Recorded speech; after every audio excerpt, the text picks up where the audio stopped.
Senator Bato de la Rosa, you're recognized. Thank you, Mr. Chairman. Sa Diskaya, Kopol, base sa datos ng DPWH, kasama na kayo sa government projects, hindi lang sa flood control, since 2012 onwards. Available din sa YouTube videos ang pasilip sa kwento ng negosyo nyo. Sabi mo pa nga noong huling Christmas party ninyo, hindi namin expected na mag-asawa na makakarating sa ganito na tagumpay. Kami man dito ay hindi rin makakapaniwala. For the record, sa usapin ng pagtagumpay, can you share kung gaano kalaking halaga ang naging government projects ninyo sa mga lumilipas na administrasyon? Kasi ang gusto nilang imbestigahan is way back pa, panahon pa ni Pinoy. Mayroon ba kayong data dyan? Panahon ni Pinoy, panahon ni President Duterte, at sa present administration? Your Honor, nung panahon po ni President Pinoy at saka ng President Duterte po, nung mga panahon po na yun, ay kadalasan po ng mga nakukuha po naming mga projects is mga kalsada po at mga building. Bihira po ang flood control noon. At kung may flood control man po noon, ay kadalasan po drainage line canal po kadalasan. So yun po ang kadalasan namin nakukuha. Yun po, Your Honor. Yung data po, Your Honor, hindi ko po nadala, pero yung iba naman po doon is nagkaroon po ng mutual termination tulad po ng right-of-way problem, mga ano po, mga na mutual terminate dahil ano po, road right-of-way po ang naging problema kadalasan. Okay. Kung wala kang data, meron akong data dito. According to Philippine Center for Investigative Journalism,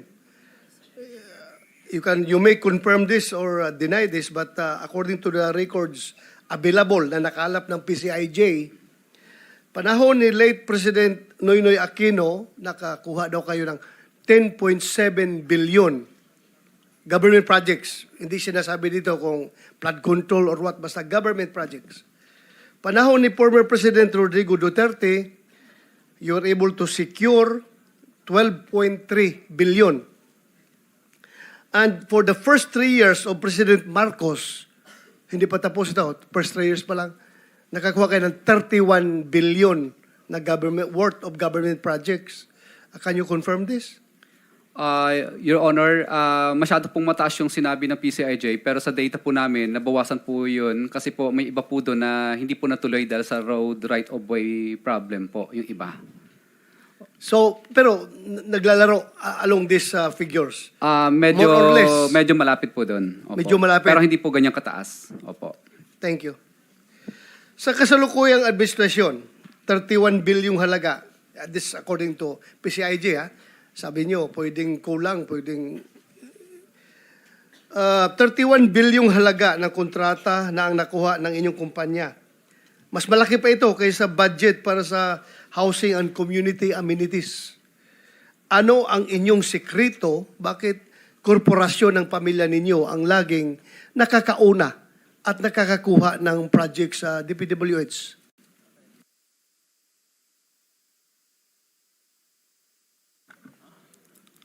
Your Honor, bali po, yung iba po dito, kadalasan po, ay lumalaban po kami sa bidding, kadalasan.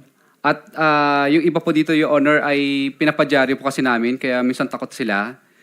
At kadalasan po dito, Your Honor, ay ano po, pagpapadyaryo at ang tawag po nila sa amin minsan pasaway dahil po minsan po nangangagaw po kami ng mga project sa mga DPWH po. Ang tawag po nila sa amin pasaway dahil minsan po hindi pag sinusunod po namin yung RA 9184, pasaway na po ang tawag nila sa amin. Kailangan makisama daw po kami sa kanilang mga rig bidding.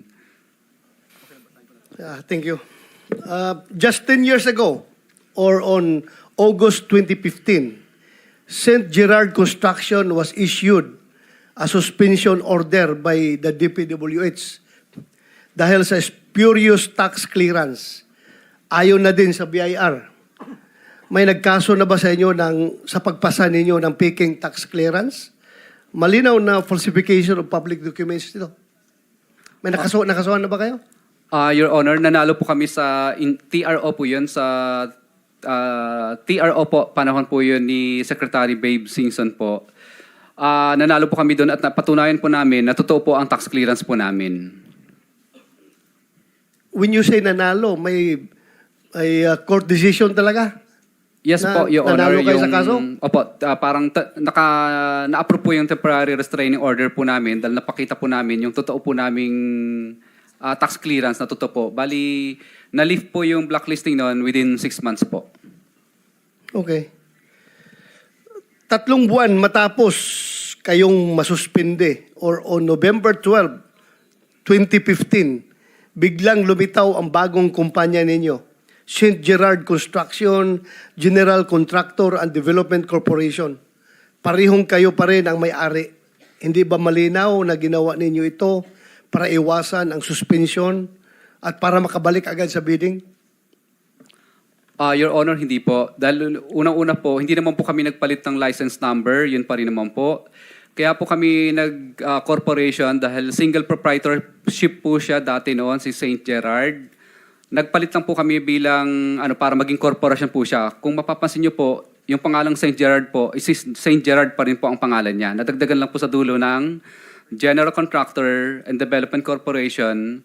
Tapos sa pickup license naman po, nakalagay po doon, formerly St. Gerard Construction. Kaya hindi po talaga halos nagbago kasi yun pa rin po yung ginagamit naming license number. Okay. So, sa panahon ng inyong suspension, nakakuha pa rin kayo ng siyam na kontrata na may halagang 440.5 million. May kasabwat ba kayo sa pickup o sa DPWH?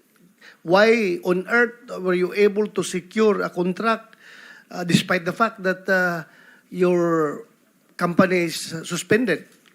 Your Honor, na-lift po ang blacklisting namin. Dahil po na-lift po yung blacklisting namin, ibig po sabihin, pwede na po ulit kaming sumali sa mga bagong bidding po. Gaano kabilis na lift yung suspension ninyo? Your Honor, 6 months po kasi kaming na blacklist po noon, pero napatunayan po namin na hindi po spurious yung tax clearance namin. Kaya po, nung malift po yun, so ibalik po kami sa status quo namin. So, ibig po sabihin, hindi na po kami blacklisted. So, pwede na po kami sumali ulit sa mga public bidding. But according to our data, itong 440.5 million ay na-secure ninyo despite na suspendido kayo. Your Honor, hindi ka po pwedeng manalo sa bidding, sa public bidding kapag ikaw po ay hindi po nakalip yung blacklisting mo po kasi po hindi po nila i-award yun. So klaro ito, nakuha ninyo after the lifting of your suspension order. Yes, Your Honor.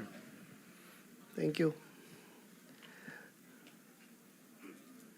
Ang St. Gerard ay nasuspende muli noong panahon ni Secretary Singson at na-blacklist pa ng DPWH noong 2020, panahon nito ni Pangulong Duterte. Pero nabigyan pa rin ng lisensya ng pickup hanggang 2026. Bakit sa kabila ng mga kontrata ng violations, patuloy pa rin kayo nakakasali at nakakakuha ng kontrata? Your Honor, na-blacklist po kami noong 2020, yung panahon po ni Secretary Mark Villar.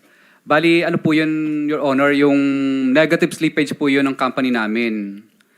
Pero po, nag-apply po kami ng TRO po, nanalo naman po kami ngayon after 2 years na hindi dapat po kami ma-blacklist kasi wala po silang inattach na verified report. At katunayan po, yung building po na yun napakaganda, tapos na po. Pero, natapos po yung building na yun, doon po kami na-blacklist sa pamamagitan po ng negative slippage lang niya. Itong mga lifting of your suspension, ito'y nangyayari through court actions? May nakasama kayo sa korte tapos nag-order ng korte na ibalik kayo or through purely administrative proceedings lang ng PICAB or DPWH? Paano ito nangyari? Sa DPWH po. Alam mo, sinuspend kayo ni Secretary Mark Villar noong 2020. Paano kayo nakabalik at nakakuha na naman ng projects? Kadalasan po, Your Honor, 1 year lang po ang blacklisting. Pag once na natapos mo na po yung 1 year na blacklisting, automatic po yun na ililift po nila kasi nakatapos na po yung 1 year na blacklisting mo regarding po doon sa negative slippage mo. Pero nagpatuloy pa rin po kaming lumaban na hindi po dapat kami na blacklist kasi po walang verified report at yung building po ay tuloy-tuloy po naming tinapos yun at hindi naman kami pinatitigil ng DPW sa paggawa sa building. Secretary Bunuan, can you enlighten us? Paano ito? Sige tayo blacklist ng blacklist, tapos balik na naman sila ng balik. Para ba tayong ginagago natin sa sarili natin dito?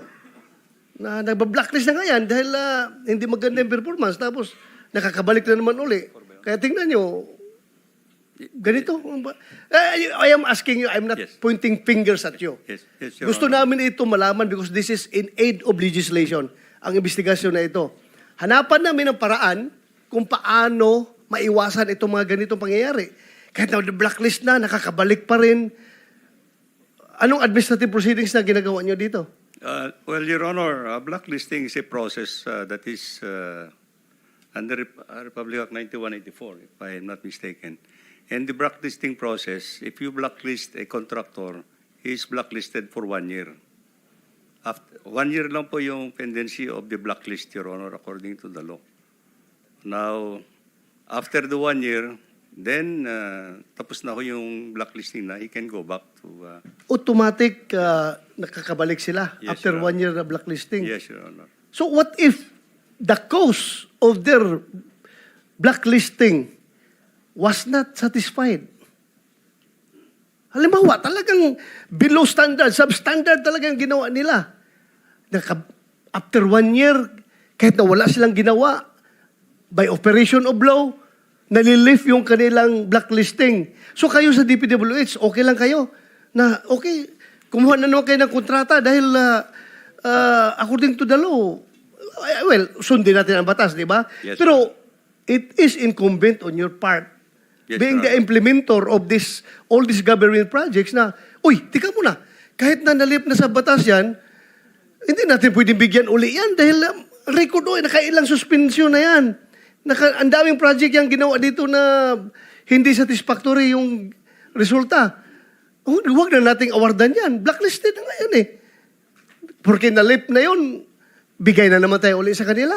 Ano bang inyong pulisiya dito? Your Honor, I think there's two different things actually. The blacklisting is based on records actually. But yung substandard, Your Honor, if there is anything that is substandard, there is a warranty period that the contractor has to undertake actually yung repairs. Kaya nga, these are two different things. Yes, Your pero ang itong paggawa na ng substandard na projects ay nagresulta sa pag-blacklisting sa kanila, di ba? Yes, sir. O na-blacklist sila dahil hausyaw yung ginawa nila. O kaya may kalukuhan yung ginawa nila. Ngayon, wala silang ginawa para maayos yung kalukuhan na ginawa nila porque nalip na after 1 year. Kayo naman sa DPWH, pag mag-bidding, okay, panalo. Most eligible, unqualified bidder, Diskaya. Sabi ng BAC, approve. Winner ang Diskaya. Despite the records na nagsasabi na marami silang ginawang problema, kaya sila na blacklist. Please. Well, this is probably what the law, Your Honor, I think this is the provision of the law. Actually, that blacklisting is only for a 1-year period. Nothing more, nothing less, Your Honor. So, after the 1-year pendency of the blacklisting period, then the contractor can go back and participate, Your Honor. Yeah, they can go back. No question about that. By operation of law, they can go back and participate. Pero kayo may hawak ng pondo ng gobyerno. Ipagkakatiwala ba ninyo ito kung mananalo sila? Ipagkakatiwala nyo sa kanila na alam ninyo na blacklist yan dahil marami ang ginawa na kababalaghan. Okay lang sa inyo.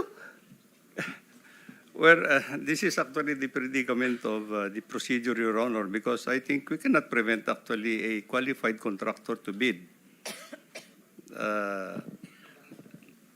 if he's already qualified, Your Honor, and the blacklisting is a separate issue already.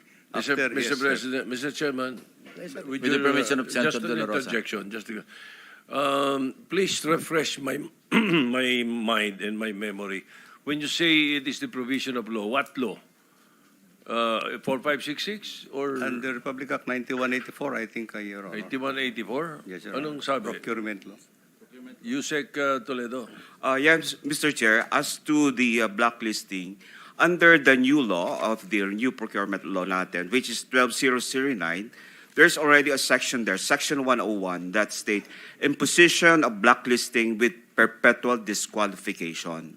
So mayroon na po tayo dyan. So the hope, if I may read, Mr. Chair, okay, the hope shall impose blacklisting with perpetual disqualification based on any of the following grounds. One is commission of a third offense imposed with blacklisting under the Act by the same procuring entity or a combination of three violations imposed with blacklisting by the procuring entity and other procuring entities as posted on the GPPB portal, or failure to comply with the provision on warranty that requires to repair any noted defect or damage to the infrastructure project due to the use of materials of inferior quality within 90-day calendar days from the issuance of the order by the hope to undertake such repair. So that's already the provision, Mr. Chair, for the perpetual disqualification of a Pero contractor. 3 offenses.